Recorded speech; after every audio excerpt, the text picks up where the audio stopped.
I'm going to be talking with Art Cambridge here at Cambridge Financial because there's something that it is very confusing to many people, and that's something as simple and necessary as life insurance. Can you walk me through some of the things that people really need to know about this?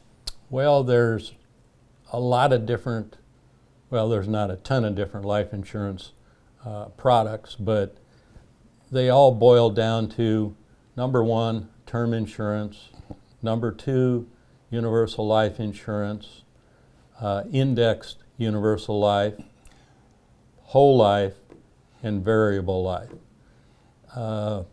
Most people look at term insurance because it's affordable to them when they're young. Mm-hmm. They protect the mortgage on their house if they were to die early. Right.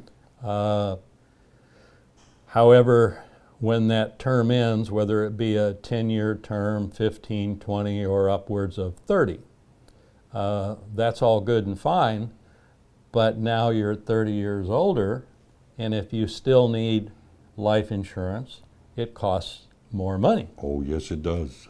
And so most folks fail, me too, that I didn't pay attention to that, so I didn't purchase a universal life or a whole life policy to kind of compensate for that as I grew older, besides having a large term policy. So my term insurance today is considerably larger than it was when I was 30 or 40 or Sure. 50. That's just the way of insurance. And people tend to, like, I was 55 when I moved from my family house that I raised my children in and bought a new house. Mm-hmm. Well, yeah, I had a little equity in my old house. Well, my new house cost a whole lot more money than my old house. Yes, it did. And so,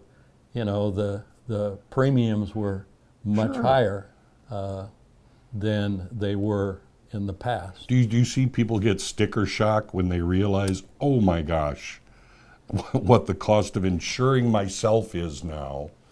It's got to bring people to their knees at times. And a lot of times what happens too is people have got their life insurance from where they work. Mm-hmm. And they never bought any life insurance outside of a little term policy for 20 years to pay their house off, or 30. Mm-hmm. So now all of a sudden, the house has been paid for 10 years. They get ready to retire and they're like, oh, I should have a little bit of life insurance to take care of final expenses and other things. So they start shopping for a $50,000 or $100,000 policy, and it's like you say, sticker shock. Yeah. I mean, is it the best idea to have, I don't know if this is even the proper term, but a varied portfolio when it comes to life insurance? I would advise that, just like I said with myself.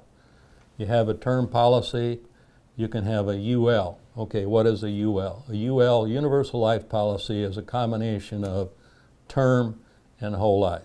You can adjust your premiums. Now you have to remember, if I'm paying a lower premium today, I'm probably going to have to pay a little higher premium down the road. Of course. Because I've shortened, in other words, I've paid a lower amount of what I should be paying to make that policy last my lifetime. So I'm paying 30% less or 40% less today, knowing that down the road I'm going to have to increase that premium 30 or 40%. So basically what we're talking about is there are so many varied ways you can go, and you really need to tailor what you're doing to your needs. And this is a gentleman who can help you out with that. Art Cambridge, Cambridge Financial. How do they get a hold of you, Art? 417-869-1300. Stop by and see him. Give him a call.